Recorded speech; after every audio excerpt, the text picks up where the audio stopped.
Zia Wrestler on the spot with Real Woods. Want to catch up with Real and see how wrestling is going for him and his preparation for a competition coming up. So first of all, Real, you know you're a New Mexico boy, but you're out in Illinois wrestling for Montini. You know, a huge powerhouse there in the state. So first of all, what's it been like to wrestle in Illinois? Wrestling in Illinois it's a different experience. Whole new state, a lot of different competition. Same wrestling world, but just different place, different new competition. What's the level like compared to here in the Southwest and the West? What's the level of wrestling like there in the Midwest? The level is a lot higher out higher? there in Illinois compared to here. What has it been like to wrestle for a program like Montini that's had such huge success and such hammers in the room? Oh, it's just a blessing because everything there, the environment is just so great. All the coaches, the school is great. The education, the teachers, and the room, the wrestling room.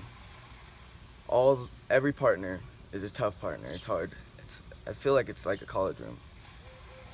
And our practices get no better with the coaches we have.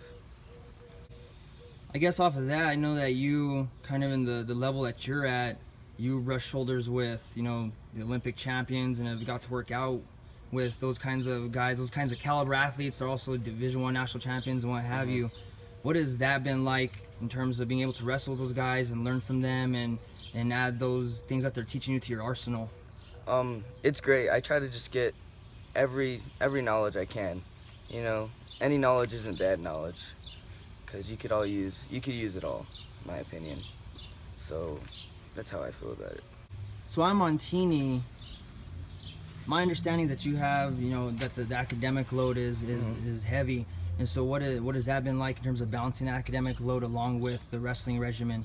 The coaches there do a great job of making sure you have all the academics right for you, and making sure you have great grades and you're catching up on school. And even in the deep part of the season, they really make sure that school is first before wrestling. And if you don't have the school, you can't wrestle. So switching gears a little bit now, I know that you're gearing up for your training camp because you just recently made the Cadet World team in Greco-Roman wrestling, and will be heading to Worlds out in Georgia, not the Georgia in the deep south, but Tbilisi, is that the way you pronounce it? Tbilisi, Georgia. And so tell us what your next few months look like in terms of the preparation for cadets and then moving into the actual competition in September. I'm looking forward to the grind. Just now I go in the 24th, Sunday, I go straight to the OTC and train there for a week, and just every day grind. That's really exciting, given all the guys that you get to wrestle with at your age and level, and then all the coaches. So what's your feeling towards getting to head out to really the hotbed of wrestling in the world, you know, former Soviet Union country, wrestling powers? What's your feeling towards like getting to go out there and not only compete but also get to experience a different kind of culture? I don't know. I feel it's pretty cool going out there, experiencing that kind of stuff. Not a lot of people get to do that. And lucky enough, I'm one of those. Maybe not lucky enough, but work for that. It'll be pretty cool. So the sprinklers have just come on. We're gonna have to move. So how long have you been wrestling Greco?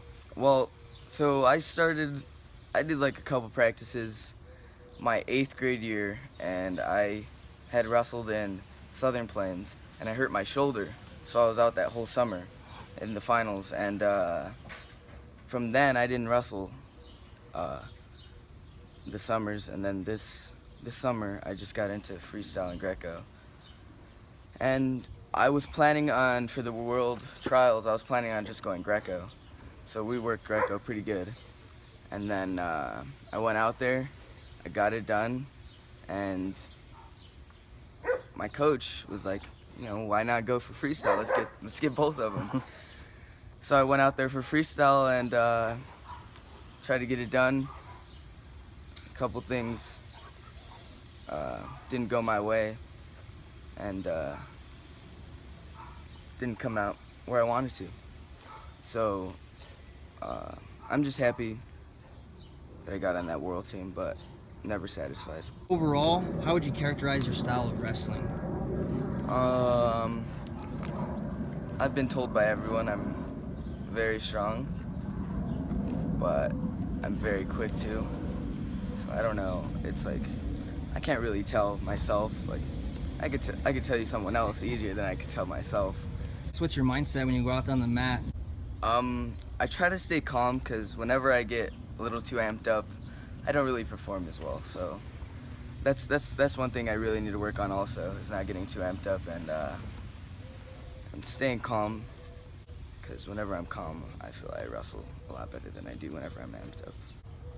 And so for any high school guys that are coming up the ranks, or even middle school, junior kids, what advice or what tips do you have for them if they want to reach the top of the podium or want to accomplish big goals in wrestling?